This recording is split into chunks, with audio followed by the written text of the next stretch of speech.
feminist Buzzkills, the clown show Matt Gaetz has no power over. I'm Lizz Winstead, and I'm joined by my co-clown, Moji Alawode-El. Honk, honk.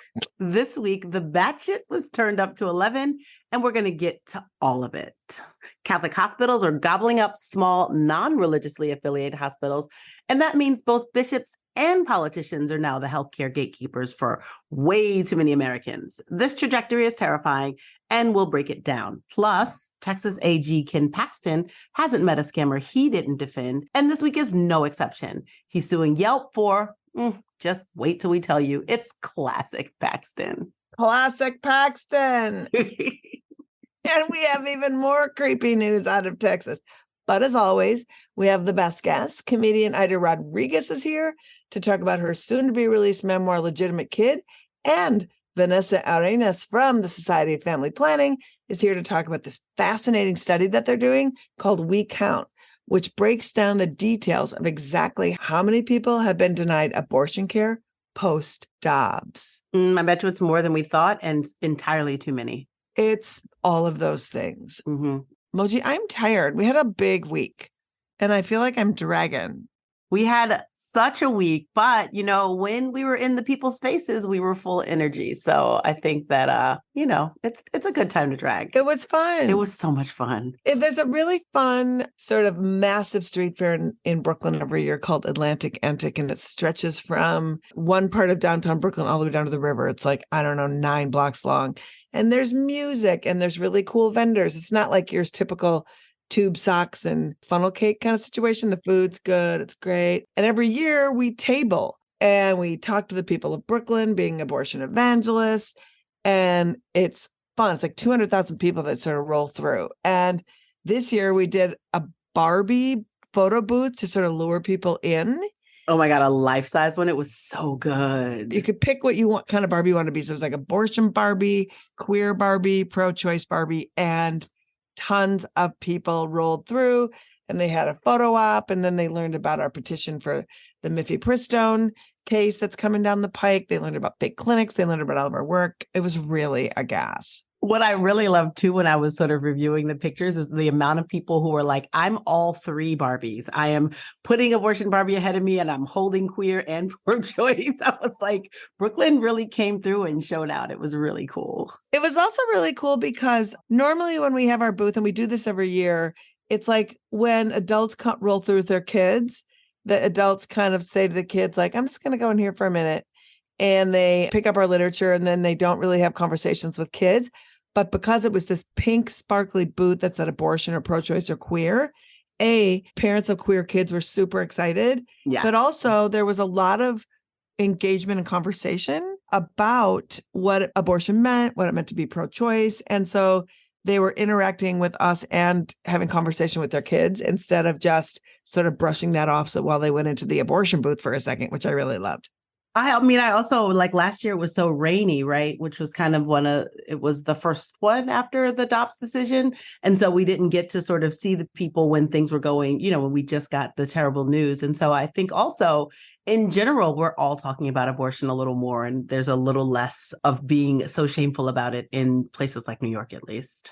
Yeah. And then we had a really fun surprise. A woman walks up, and we were asking her to sign a postcard for clinics, because a lot of times we have people with a bunch of beautiful postcards, and they signed love notes to clinics giving them support. And this woman says, "You sound like a woman on my podcast." And I was like, so funny. What podcast is that? And she goes, "The Feminist Buzzkills." And I said, "Honey, we are the Feminist Buzzkills." And she could not believe it. It was so good. It was so fun. So shout out to Judy Watson Remy, who came up and was so awesome and joined the fun. It was really great. So hi, Judy. Hi, Barbie. Hi, everybody. Then it turned into a fiery weirdness. So then I got home, and I was just like, I've started drinking the weed drinks. I really like them. Ooh. I know. I like a weed drink, like not very flavored, like kind of hint of something. I love a weed drink. And I'm just having a weed drink, scrolling on my phone, and this article pops up from a story that had happened like in 2020, but I'd never seen it before, neither did the world. And Qatar Airlines apparently had a flight that was going from Doha to Australia, And in the Doha airport, a child was abandoned. In a bathroom. I think someone had given birth in a bathroom. Yeah. And in Qatar, you get punished if you have unmarried sex, or there's all these really strict rules. There's really strict rules. If you, an unmarried person could get arrested for having proof of unmarried sex. So they walked onto, I mean, I only know about this airplane. Who knows how many airplanes they walked on? Yanked 13 women off the plane. One was a woman who was like postmenopausal and I think blind. One woman had to leave her 2 sleeping children and then pulled them off and locked them in an ambulance and then gave them gyno exams to see if they were the ones who gave birth to the baby. What's wild when I read this story was because I was like, wait, what? Who's just out here giving gyno exams on spec list? Yeah, not ever a thing. Not ever a thing. The police or the airport police, their TSA, I guess, had gone to other airplanes. I don't know the names of other airplanes, but they said that there were multiple. So they did this potentially to dozens of women just because they're women. That was literally the only thing they had to go on. Oh, you look like you might have a vagina. Yeah, what a mess. And so hopefully there'll be a class action suit. You know, Australia was weighing in hard, being like, I can't fucking believe it. This will never happen again. I don't think we've heard much from Qatar, the nation. We haven't heard from Qatar.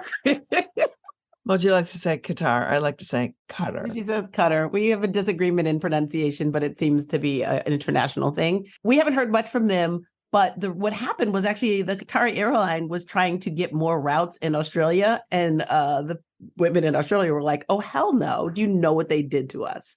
So Yeah. I don't know. That's another side to it. But what's wild is the announcement was Qatari CEO announces this won't happen again. Like it should have happened once. Yeah. We're going to stop doing invasive, involuntary gynecological exams. Also, what are you looking for? I don't know what you would be looking for in this exam that would make you know definitively that this person just gave birth to the baby that someone found in a bathroom. I've never birthed, so I don't know what your vagina looks like in the following subsequent hours. But I mean, are they searching for umbilical cords hanging out? Who knows? Saying. The whole thing's a mess.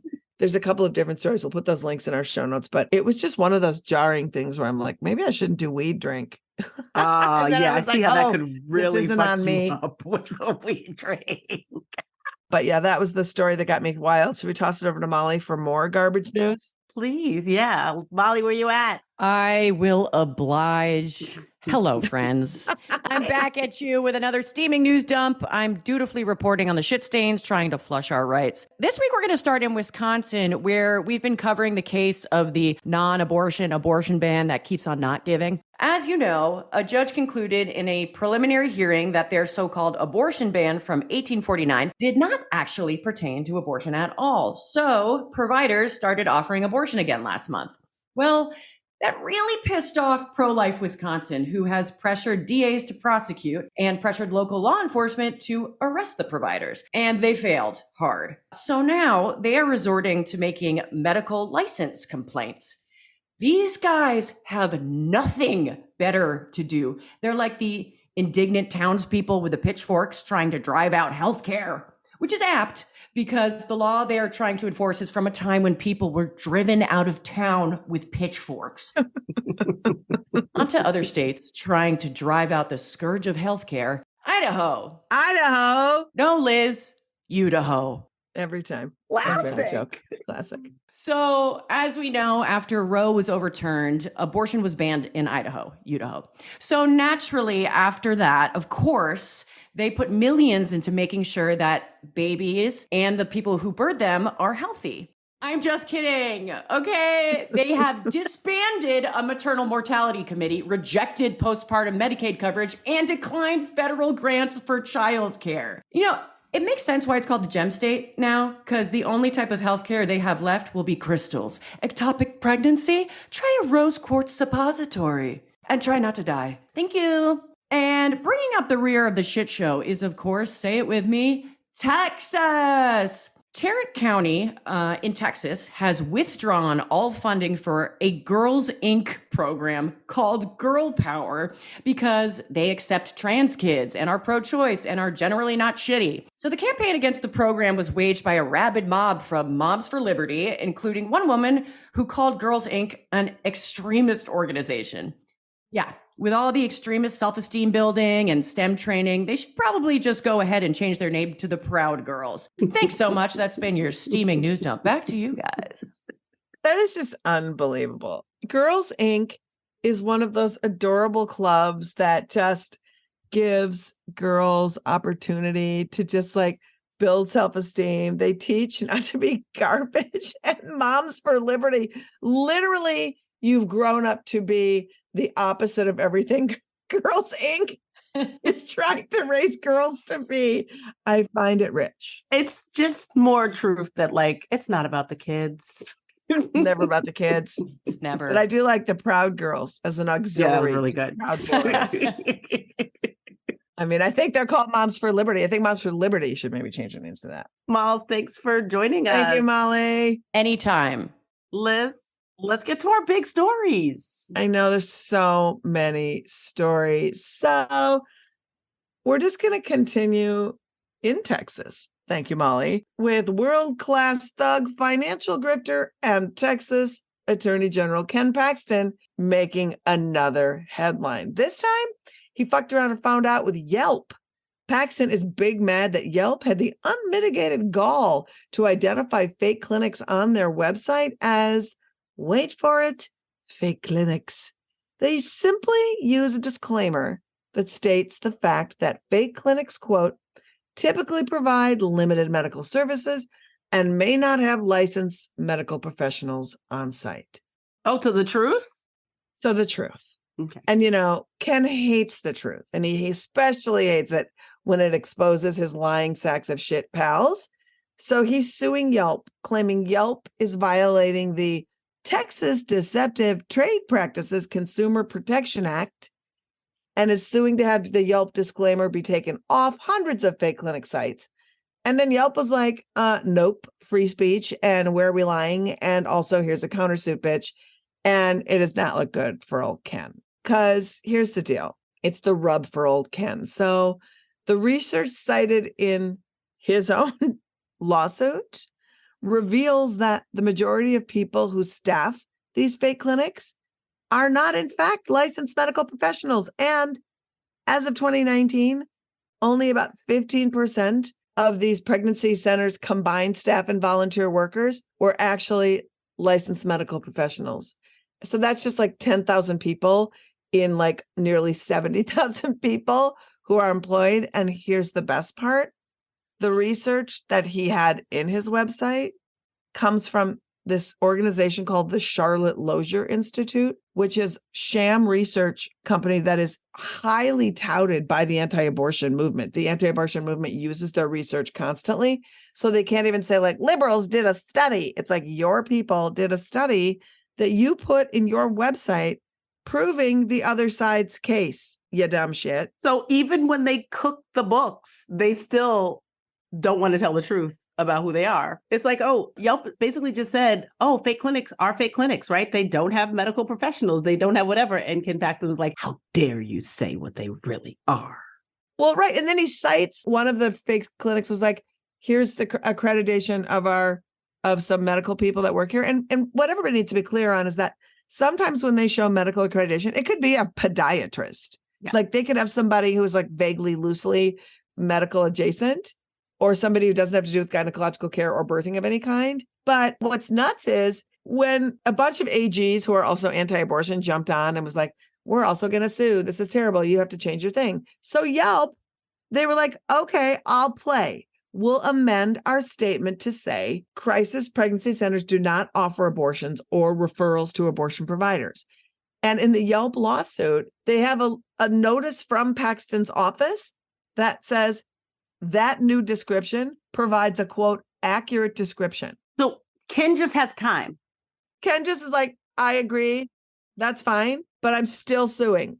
Yeah, he's just like, I have just narrowly escaped real problems of my own. Being impeached. So what I have is time. Well, he's also doesn't have that much time because he will be entering into a civil suit very soon for all of his like financial shenanigans. So I think this is kind of a deflection, but like Ken Paxton, we'll be following the story because go Yelp. And by the way, if you haven't been to our Expose Fake Clinics website, it's a program that we run that exposes these fake clinics, and it shows you how to write Yelp reviews that are honest, very similar to what Yelp is putting up on these different sites. And you can help Yelp identify some of these clinics by doing some research, all sorts of ways to expose fake clinics. So exposefakeclinics.com, we'll say it in the show notes, and we'll be following Ken Paxton's shenanigans because they're wild. This is wild. This man is bored. Yeah, what do you got, Moji? Liz, you're aware, but maybe our listeners are not, that there is a secret, semi-stealthy player quietly eating up access to reproductive health care, even in places that we assume are safe, like New York and California. All around the country, Catholic hospitals are merging with other private secular hospitals and then imposing their religious doctrine on anyone who walks in their door, any patient that does. This is really upsetting, because patients will not know, right? They might have, like for years or for decades, had like this hospital that was reliable, and then they show up at this hospital post-merger because who's paying attention to mergers? And then they'll be like bleeding because of a miscarriage or want birth control or want to talk about birth control, and they will be denied these services because of the doctrine that Catholic hospitals in particular basically sign on to, that is set by the, what is it, the bishop of a... Yeah, it's called the Conference of Catholic Bishops. And so I think we all sort of blanketly understand that like Catholic hospitals are trash and that they don't allow abortion. But I think what a lot of people don't understand is literally every Catholic hospital is run by, their medical ethics are run by the whim of the bishop in that archdiocese. So a more liberal bishop might see a little bit of a leeway for life-saving care versus some like, doctrined, Opus Dei asswipe who's like, women shouldn't even go to the doctor. They shouldn't even be here. It's all on the whim of that. It is a little on the web of that, but also Directive 5 of the directives is that the directives are policy, which is wild. So really the leeway is on enforcement, how much a bishop wants to enforce. But that's what I'm saying, is that a bishop can interpret the policies different, right? Yeah, absolutely. So the policy's laid out. And I, being somebody who born and raised Catholic, have watched this shit for a really long time and watch these hospitals get gobbled up. The reason we're talking about this today is there's a really fascinating article that sort of focuses on a community in upstate New York who's going through one of these mergers where rural hospitals don't have the money to stay open, and then these Catholic hospitals swoop in. And it's IVF, it's HRT, it's miscarriage management. It's a lot of shit that are being denied care. And sometimes the hospital can be called like verdant. It's not always like saint, hates abortion. It can be low key, you don't know. And even if they don't have it in the name, even if they do, 21% of Catholic hospitals, they don't say it on their website, right? So they could not be a Catholic hospital. They could be another, just using the saint name in there. Yeah. And 28% advertise how their Catholic affiliation might influence care.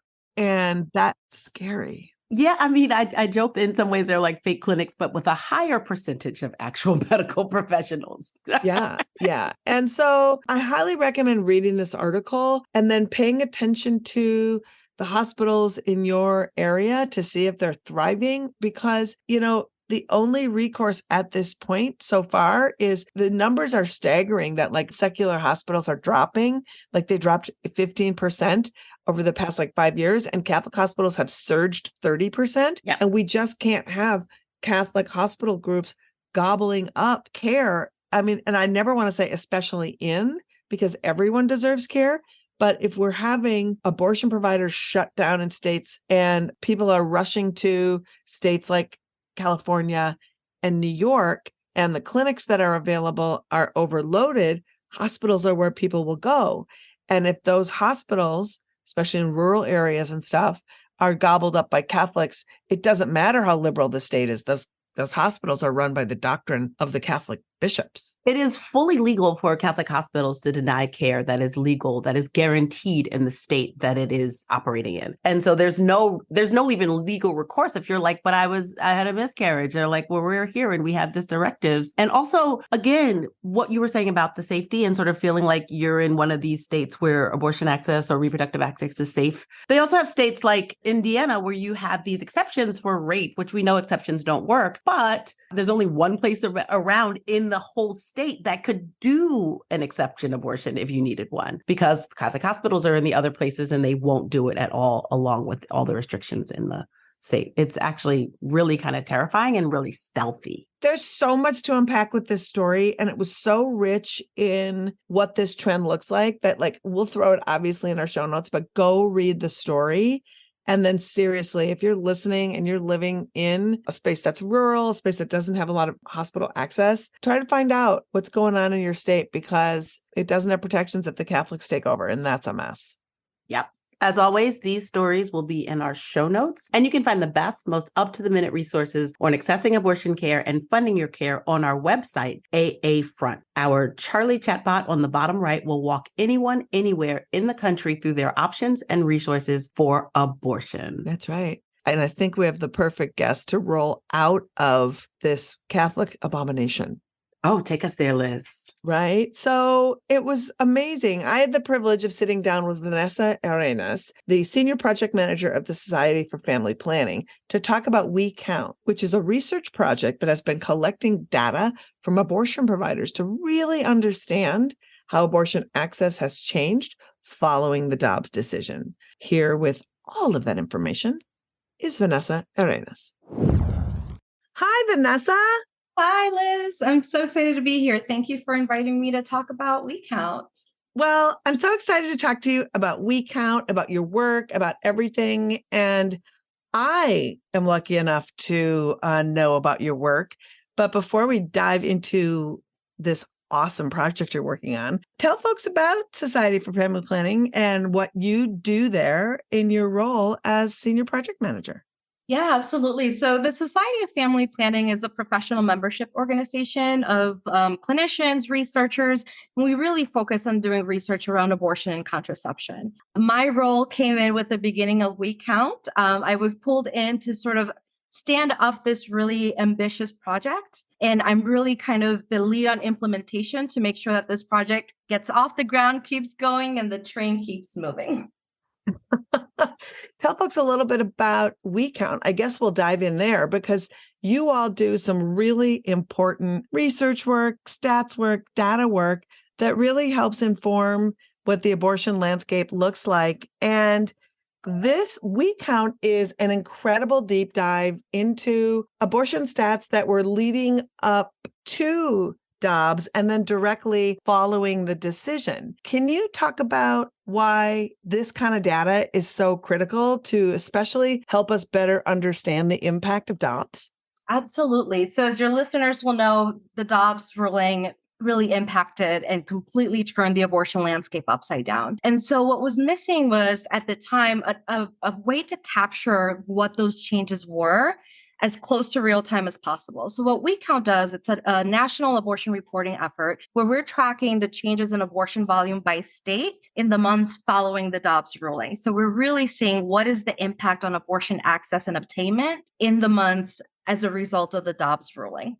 Tell us what your findings were, because I kind of know. I saw some surprises, but I want to hear from you. Like, I want to know how you chose the pre-time, why you chose just those few months before and then took it past, because it seems like a dummy like me who doesn't understand why people do research would say, wow, how come you didn't do like the year before and then following? That's a great question and a couple of answers. So really there was a scramble in the field after the hearing happened in December of 2021, where it was really clear that things were not going to go in our favor. So there was a scramble to figure out how do we actually capture what's happening. And so the Society of Family Planning happened to have the resources available to kind of stand that up quickly. But it was still a few months after that hearing happened when we were able to get things running. And so one of the things that is challenging about those two pre-Dobbs months, and that's April and May 2022, is that there were certain restrictions that were already in place. So SB 8 was already happening. And so those numbers were already a little bit suppressed. But And I just want to tell people that SB 8 is that Texas law we first heard about that was the bounty hunting law that would introduce the 6-week ban into Texas. So that was like the precursor to a lot of this. That was in September of 2021. Yeah, that's correct. Right. And so we really wanted to capture a couple of months before what was anticipated to be the ruling from the Supreme Court. And so what we wanted to do is give folks an idea what was happening before that decision and then what happened in the months that followed. And I think what we saw very interestingly was that there was a significant drop because a lot of state restrictions went into effect right after the Dobbs ruling came down. But what was really interesting is that many of the folks that were modeling or projecting what was going to happen if Roe was overturned really expected those progressive states on the coast to be the receiving states, the ones where everybody traveled to for care. And what we realized was that besides the volatility month to month, as the abortion community really tried to sort of make sense and recover from that hit, was that it was a lot of the states that were actually surrounded by ban states that became those with the greatest increases. So we're thinking of places like Illinois, North Carolina, Florida, where not necessarily everybody was going to the states that you would have assumed. People really wanted to stay local and try to get care close to their families and their communities. Well, Vanessa, what's so interesting, I live part of the time in Brooklyn and part of the time in Minnesota, and I'm on the board of an independent clinic here. And what we saw was 30% of our patients were from Texas. And that means people were traveling, like they were calling states leading up to they could finally get to Minnesota. And I thought that was super interesting. Absolutely. And here's the thing, will give you one piece of that story, and there's so many other pieces that you can get from talking to funds to practical support organizations. But what people are having to go through just to be able to access care in a neighboring state, or that state then going dark and then having to go to another state, that kind of that sort of relay to try to get care close to home has been really impactful and a really important story to tell about the impact of Dobbs. Well, and I want to say that the Society of Family Planning is such an incredible organization, so inclusive, so wonderful. And you've built up a lot of relationships to be able to get accurate data, because the way to get accurate data is that you have to have trusted relationships with the independent providers, with the practical support funds, with the abortion funds, so that they can trust you with telling you, this is how many people we have serviced in the various ways that these people help provide the care. So talk to me a little bit about how you developed those relationships and how you actually did this. Like, how did We Count work? Like, how does it work? Absolutely. I mean, what's really interesting and fascinating about We Count is that it really has become a collaborative effort. I was telling you before, Liz, I come from an independent clinic background. So I had some relationships in the community as a provider. And the society is really well poised because of a large membership to be able to connect with folks in different parts of the country. And so when we started the effort, there was some level of traditional outreach, an invitation, a call. But what ultimately was most effective was kind of the word of mouth and people doing those warm introductions, trusted people in the community, like you said, that could make the connection and say, this is a really important effort. If you trust me, you can trust this effort. And that's really how it became the collaborative study that it is.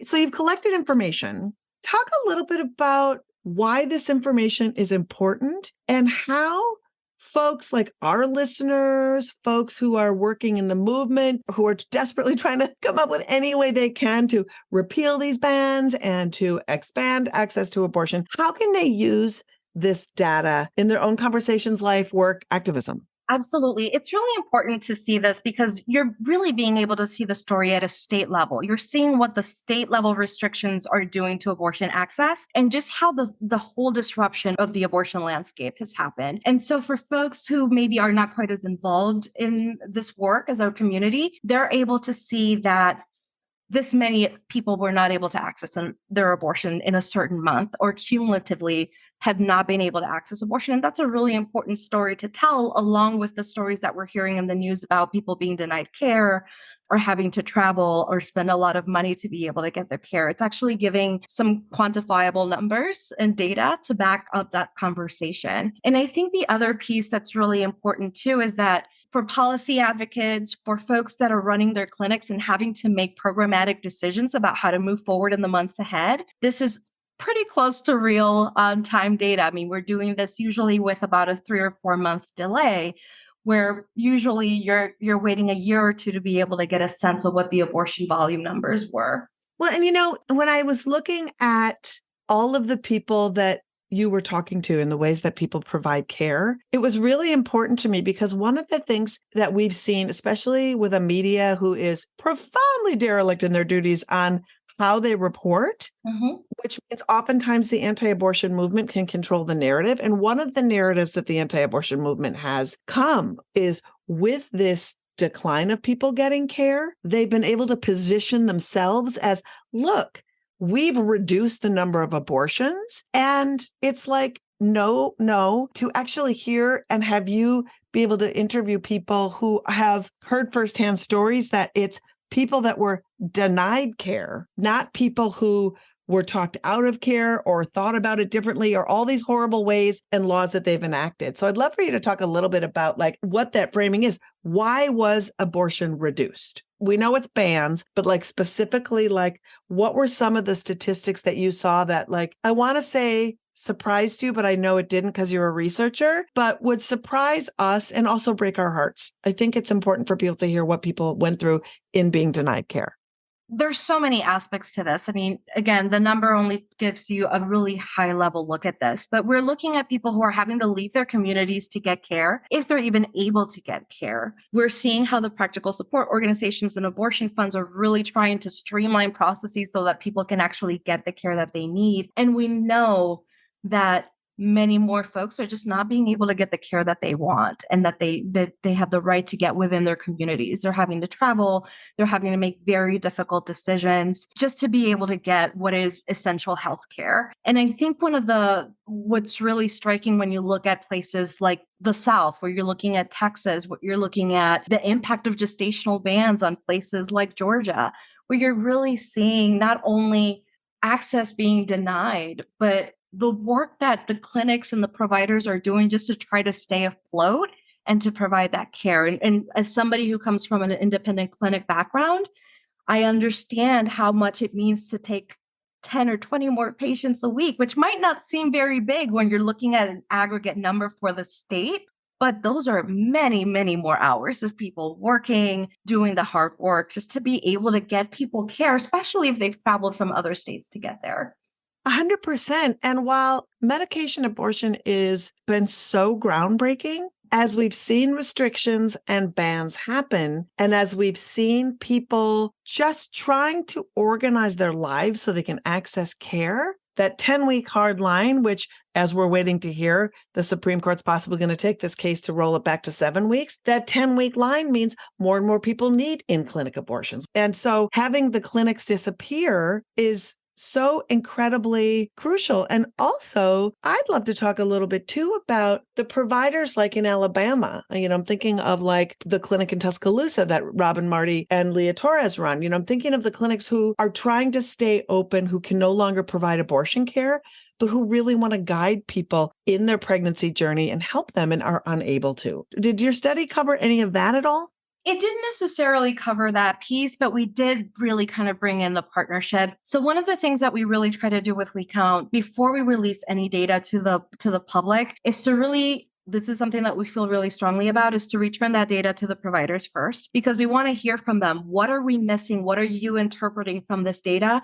And it's really important, and it's a value of ours to make sure that those who are providing the data get the data back first, because so many times it's been where you give the data and you never see it again, and it becomes a paper for somebody a year or two later. So it's really important that people are seeing the value and the contribution that they're giving, and really to bear witness to the important work they're doing. I mean, we're talking about clinics that have been open 20, 30, 40 years and having to close and having to turn people away, having to turn their staff away. Like, that's really heartbreaking, and you don't always get that in the numbers. It's exactly right. And also just for folks to understand, and why I think this study is so important, is for folks to understand that for low-income folks, rural folks, sometimes the abortion provider is the one place they could go or where there was affordable healthcare. And also when it builds community, it builds communities of activists. It's supportive. It helps people rally around the bans and all that stuff. And without them being there, a real crucial core part of grassroots organizing goes away. Absolutely. And this is, again, why we really want to bear witness to the role that clinics have in their communities and what happens when they're forced to close the doors. 100%. This has been so great. One thing I wanted to ask you that's slightly off of We Count, but in the same vein, and because your organization does so much great work in family planning, is I'd love for you to just give a little bit of an insight and a little bit of conversation to folks. I hear the public, and again, I get so mad at the media that I'm always like just blaming them for everything because the information that they give is so garbage. It's like when people are saying, they're coming for your birth control, or look out, the next step is, when you and I both know that's already here. Right. I would love for you just to comment a little bit to our listeners about what you're seeing as that assault on birth control taking shape and what we need to know. Yeah, I mean, I think we have seen that we have a court that really does not care about dialing back. Right. We're seeing so many heartbreaking stories. And I do also want to say there are many stories of resiliency. I mean, the abortion provider community is very resilient. So it's been wonderful to see how they're able to sort of bounce back and be responsive to this. But the truth is that there's significant proof that reproductive health and rights are not considered as healthcare. There are completely different standards when it comes to access to abortion and contraception that feels somehow like it's easier to take away than other healthcare rights. And that is very, very clear with the story as it's evolving, and seeing that people are still finding ways to further restrict access, even seeing the impact that Dobbs has already had. It's so true. And the thing that I find so troubling about that is the flippancy with which others just so easily talk about it, and how easy it is for them to not big picture what this means. It is literally the first step anybody takes when they evaluate their entire life course, right? And that is just so unbelievable to me that sometimes I feel like even with people who are passively pro-choice, I like to call them, that these things are accepted, that it's accepted to challenge the competence of somebody who is seeking abortion care, as though they need more time, as though the government should be thinking about those kind of things for people. One thing I wanted to ask you next, of all of the things in the study that you now have sort of digested and looked at, what's the thing that keeps you up at night? And what's the thing that gives you hope? If there's two things you could sort of zero in on. That's a really great question. And I think, to your point, the flippancy of just being able to sort of take away the right. And like you said, we often like to talk about abortion as though it's a separate issue. And really, it's so related to everything having to do with autonomy, how you decide your life, how you are perceived in the world, how you are able to reflect yourself, your identity in the world. And the way in which it has been so flippantly sort of taken away as a gift that was given and can be taken away is something that keeps me up at night. I keep thinking to myself, the clinics, the providers are very resilient, but when is it going to be too much? We're asking so much of providers already. We're asking them to figure this out. And there's a point where it just becomes too much. So that keeps me up at night, is what does this mean for the clinic that's been open for 40 years and then has to lay off their staff who've been with them for 30 years and have devoted their entire lives to access. And now they all of a sudden, from one day to the next, have to close. And what gives me hope is the way that the community really came together. And I'm so grateful to every single person who either shared a flyer or made a warm introduction and really sort of communicated the importance of getting this data, because it would just simply not be possible if it weren't for the people who made those connections and the providers who are actually sending us data while trying to take care of patients and keep their clinics afloat. So that kind of resiliency, that kind of collaboration, coming together and wanting to share the story is what gives me hope. And within that, how could our listeners help ease that burden? You know, it's a perfect place for me to just plug our program, Operation Save Abortion, the work that we do on the ground, bringing community together with the providers. But I'd love for you to throw out some ideas for folks. And we'll put, of course, all this in the show notes. But, you know, how can a regular person, aside from financially, and we'll say donate always, but what's something somebody can do? Because I feel like moral support's huge.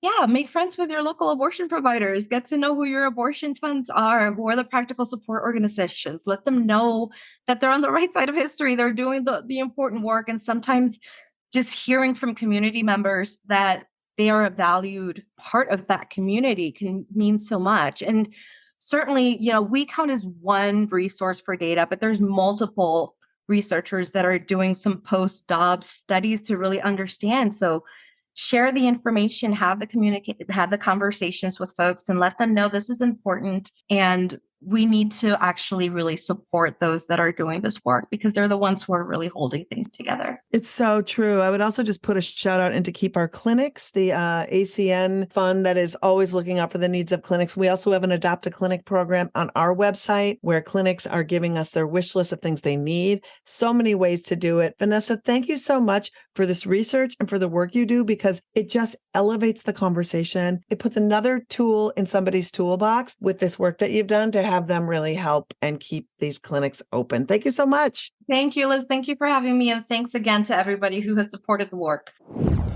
Visit societyfp.org/WeCount to read the report, find graphics that you can share on social.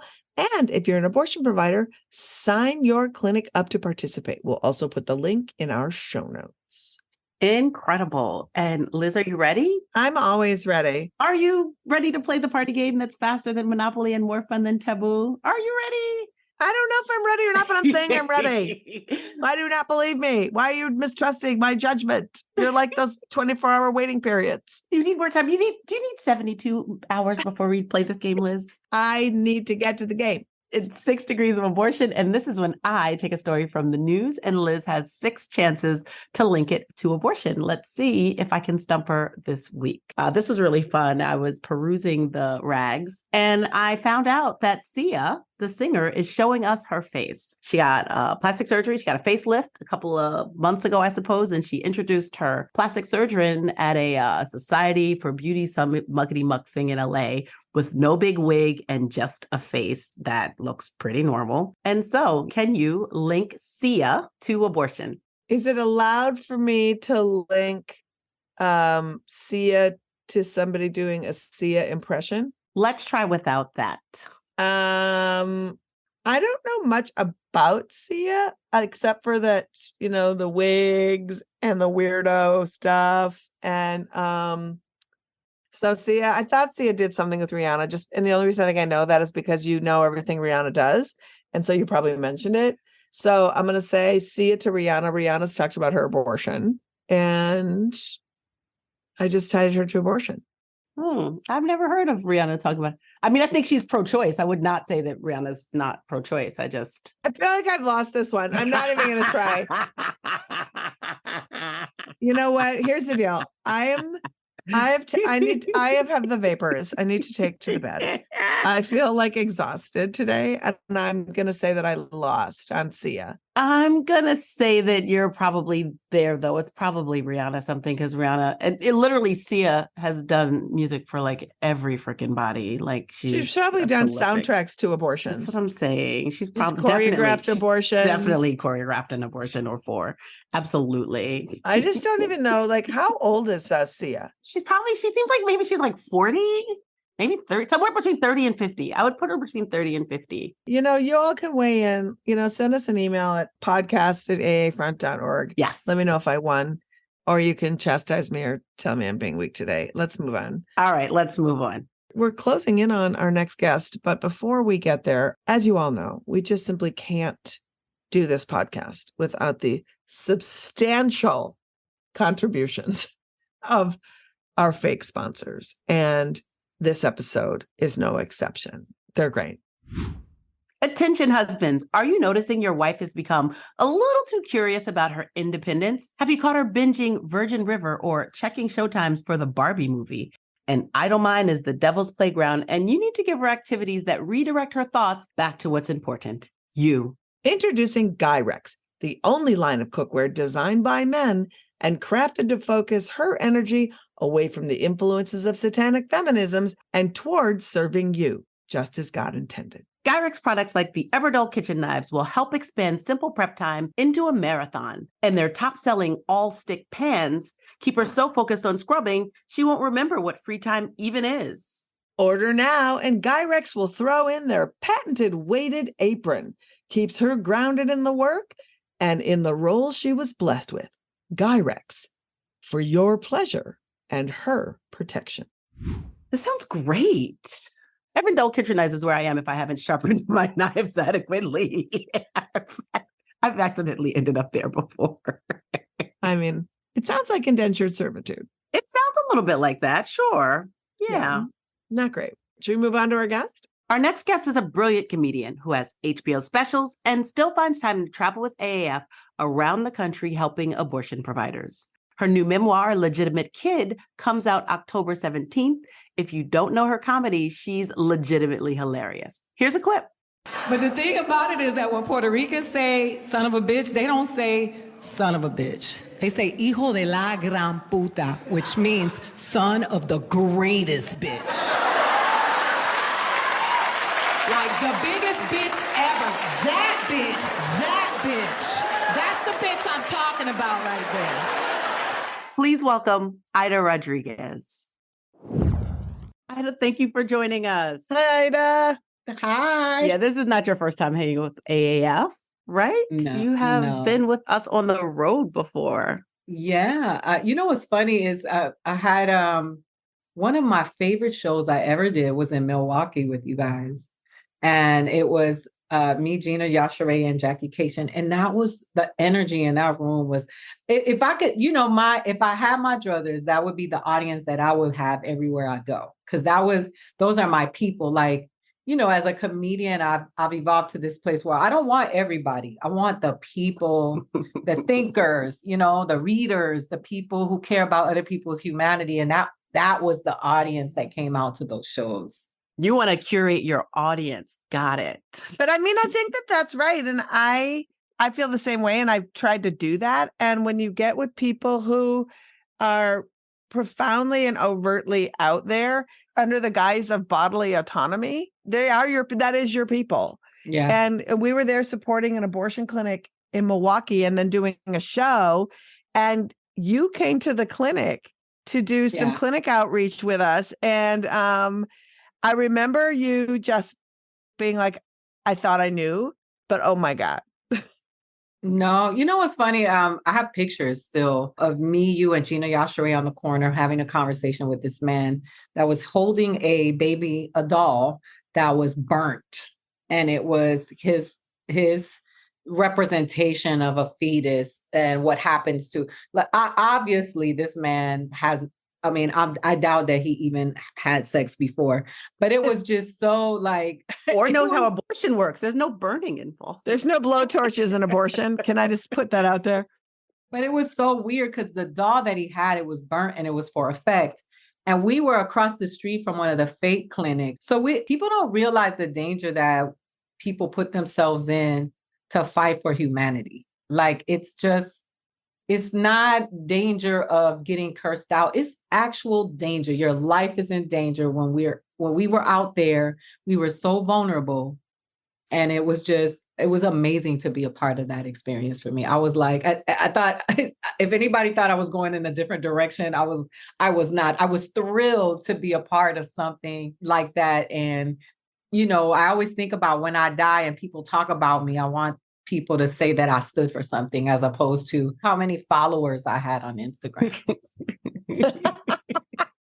Well, I don't think you have any worries of that, for God's sakes. And now that COVID's over and we're slowly getting back out there, we're going to be tapping you up again for it. I'm going. Actually, you did do a special just as COVID was winding down. You did a special that we love so much called Fighting Words. And do you consider yourself a political comic? You know what? No, I don't. And it's funny because other people do. And I think that people who consider themselves political comics, a lot of them, especially the conservative ones, are not funny.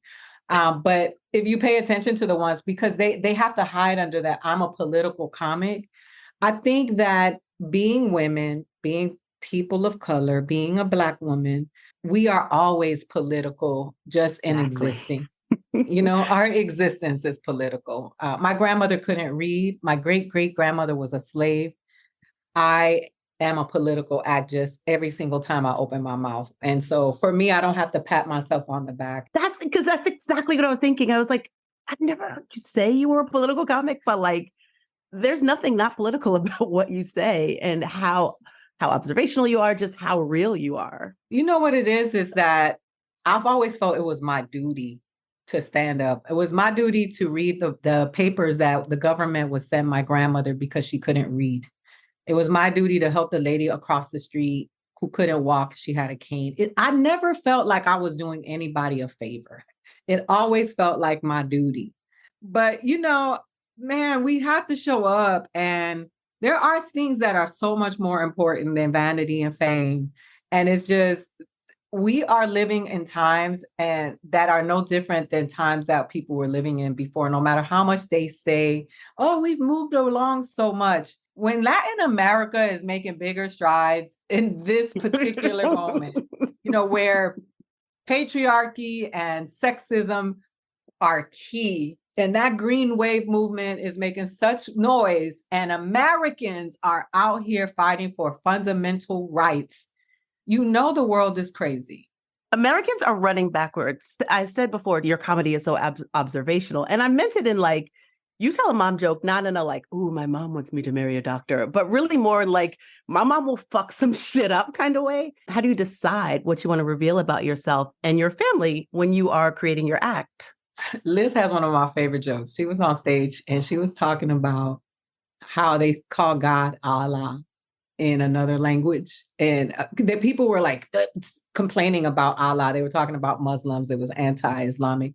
And she was like, they got another word for butter too.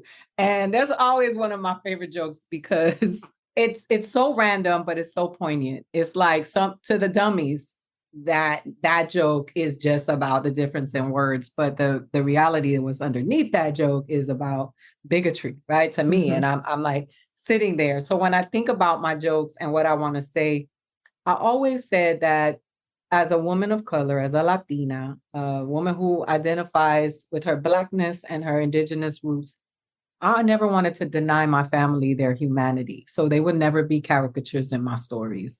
And even when I tell about how my mother would beat somebody's ass, it was an act of rebellion in a time when a Puerto Rican woman was only seen getting raped on a Charles Bronson movie, only being seen, as a stereotype with having whatever. She didn't give a shit. She decided that she was going to fight for her children and was not going to let a racist woman hit her child. And when she went in there and they tried to put her in jail because she assaulted the teacher, she said, well, me and the teacher are both going to jail. She's going for child abuse and I'm going for assault. And that principal sent her home. I was like, this bitch is smart. And to somebody, she's a violent Puerto Rican woman. But to me, she was a woman who understood law. She knew the law. And she was like, I know what I'm going to do. And I know how I'm going to get through it. So for me, it was always just painting this picture. It's always been painting the pictures of where I come from and granting those people their humanity that you will never see other places, because it's so much easier to blow up making fun of your people and making them caricatures and making them clowns. It's so much easier. I could have 10 million followers on TikTok. Maybe not 10 because I don't have a penis, but I could though. But if you just talked about you hated yourself, then you could. They would. People love you for that. And Liz is one of the people. Like there are people who Jackie Cation, Lori Kilmartin. There are so many women that have made a decision that they have something to say. For me, it's always been about what you're trying to say this time. For they ready. My whole thing about was how men are shitty and have ruined the world. And, I was able to get to that. I had to start with me, and I had to disarm the audience and say, I come from these people and this is where I come from and this is who I am. But really it was the point about how men have ruined the world. And I felt it. I'm so glad that as we've evolved and as that has been minusculely easier to lay out those truths, it's still super hard, but it would be easier to say, well, things are getting better, so I don't want to make waves. Like, how am I going to make the good guys feel who are doing? It's like people who are good and people who are working towards being anti-racist and doing a lot. It's when it's not about you, and then when it is about you, and then that like you're part of the problem always if you look like me, right? And so I like that you just don't let it rest, and you surf that shit, man. Like, you are good. It is like a good surfer, because you'll go in and you're gentle about it and you're moving it and you make it look easy. And I don't know how you pull it off, but you will literally say, men are fucking trash. And it comes out as though, tell me more about that. Like, literally guys in hoods are like, tell me more about that. I've been aware of this stuff for a long time. I was in the ghetto of Miami, in New York as a kid, observing that women were not being treated the same. I was in church struggling, thinking this is dangerous, feeling like I was in danger in church. Like, I just remembered this consciousness that I don't know where it came from. And I don't know. I mean, if I had my way at that time, I probably wouldn't want it because it was heavy. But I've always been conscious of, how powerful my grandmother was. Like, I didn't run to anybody other than my grandmother when I felt endangered. I was like, she is so strong. Like, it was so much that when my grandmother got cancer and she got sick, I resented her for it because that was the weakest I had ever seen her in my mind. And I didn't realize that my grandmother got diagnosed with cancer in 2001, and they told her that she was not going to live for 9 months. They were like, she probably will make it 9 months at most. And I called my grandmother and said, I'm coming home. I'm going to be by your side every step of the way. And she said, save your ticket money. She said, when I'm going to die, I'll let you know. And she died 13 years later. Oh my God. 13 years later, she told me, she let me know when she was at the end. And the last thing I bought her was some chicken McNuggets because she went out guns a-blazing. She was good. Grandma's gangster. But it was just the idea of just knowing these things. And how could I not talk about it? And there are a lot of people who come from the place that I come from and sound like me. And they deserve a voice that they're comfortable with, giving them the information that they need that other people are not going to give them because they're too busy being condescending and pompous and fucking racist. I decided that I'm going to go talk to my people because I know that we have numbers and the numbers can make a difference. I feel like the way that you talk and the way that you tell these stories about your family are so intimate and really make a person feel like they know you even watching your stand-up. And you have a book coming out in October, Legitimate Kid, which I'm really excited about because it seems like you kind of lean into that sort of deeply autobiographical and personal conversations about your life and what you've come through. What made you decide that now was the time to flex that particular muscle and share your story in that way? Okay, so Lizz Winstead is one of the examples of the careers that I respect. I'm not just a comedian, but at the foundation of everything that I do is writing, and it always has been. As a kid, I used to write plays, and my first play I wrote was My Wedding to Michael Jackson. How'd that go? Child, if I could go back and talk, I have so many things to talk about my inner child with. That was definitely one of them. But what I will tell you is that when I sat down, there's a time where I was looking to write a book and I was reaching out. I was talking to agents. I was talking to editors. I was talking to people that I knew in the book. And I was pushing really hard and it didn't happen. And then I made the decision to just let it go. I released it. And then I got 2 DMs from 2 different major publishing houses that were like, hey, we would like to talk to you about a book. And I was like, oh, this is it. The universe agrees with a made up mind. This has nothing to do with you pushing. It all happens in its time. But I decided to write that book because, first of all, I wanted to tell my story without the burden of a punchline. My book is not a funny book. The other thing is there's no group of people that I'm more elated to talk about this book with than you guys, because the book is about legitimacy and how they made fun of me when I was a kid because I didn't have my father's last name and they called me a bastard and illegitimate. And that was so traumatic for me that it kind of affected the way that I would see myself for many years. But to really understand that the concept of legitimacy is such a patriarchal, oppressive thought, and it comes from, it's rooted in white supremacy. I was in Nevis last week and I did the Hamilton tour, and they call Hamilton a bastard because he didn't have his last name. And it was just his father's last name because his parents weren't married. Just to think about where that stuff really comes from and how it's affected so many Black and brown people that come, white, poor people, like so many people who have approached me saying, yo, I didn't know who my father was either. And they look like everybody. It's not just Black and brown people. A lot of white people, like I was the kid of an affair and my father lived down the street and I saw your special and I went and knocked on his door. Like it was just weird stuff like that. How deeply rooted this patriarchal oppression that we've been dealing with for so long has affected us in so many ways. And even in your last name, you wouldn't even think about it. My last name, Rodriguez, is the last name of one of the biggest colonizers during slavery. That was one of the worst colonizers. And the fact that, I had to deal with my name on so many levels. Like, I don't know what my real name is, what my real surname is. But because I don't have my father's surname, that was supposed to make me less than.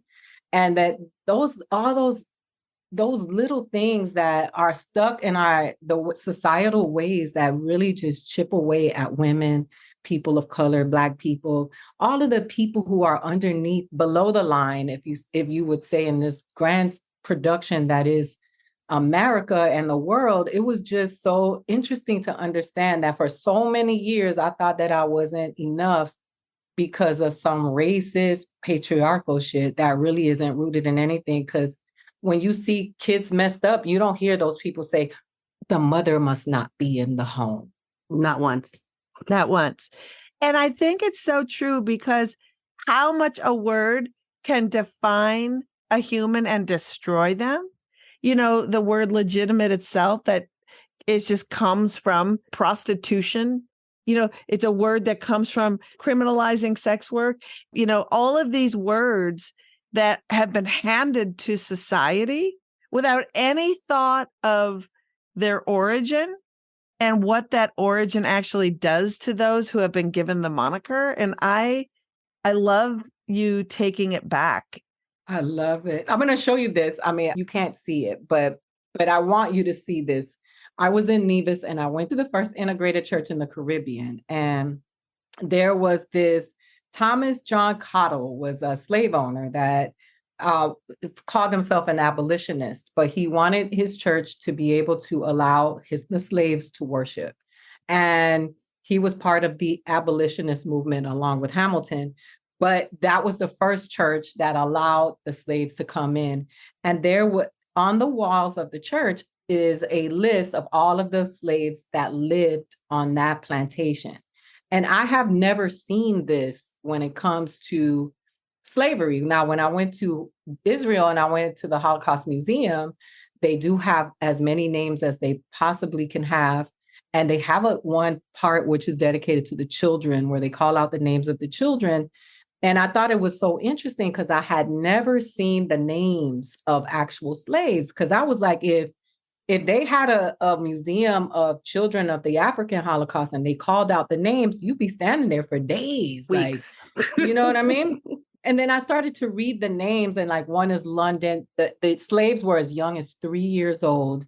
And they had like asterisks by the slaves who were born in Africa, and they had names like Sarah. And I'm like, that her name wasn't Sarah. It's about 16 Sarahs on this plantation. So, but I was just thinking about like, we just don't know so much. And so I had never seen that before. And to think that I am the hope and the dream of those people. They never imagined, they died not believing that we would ever come along. Some of them did. And it's just so sobering to being able to talk about. I mean, I got called a bastard, and it was just it was one of the weirdest experiences to be so young and to have that name because it felt dirty. And I just wanted to shed that dirt off of me. And it took me a long time to be able to do it. But like when you talk about words and the root of words, and so many have been so painful, so harmful for so many people, the only way through is to dig into it, like jump into the wound and say, let's dig ourselves out of it. How are we going to get through this? How are we going to find out what this really means? And just to think of that, these men have been around for centuries, just creating all this havoc in other people's spirits and souls. And to think that there will be no consequences for that is ludicrous. It's disturbing. I know this is such an important conversation, and I feel like we could do this all week. Talking about the profound insights that Yeah, you it should have. be Aida Rodriguez week. Thank you. And I'm sorry we have to wrap, but I do want to say, first of all, we're going to tell everybody where to go follow Aida all over social and stuff like that. But the reason that I think that's important in relationship to this book and in relationship to your special is that you take moments and days sometimes on when hot topics happen, you speak on them, but you always are thoughtful. You take a moment, you don't go in hot, and you always have a thoughtful take. And so that is why I think I love you so much, because you really do care and think about it.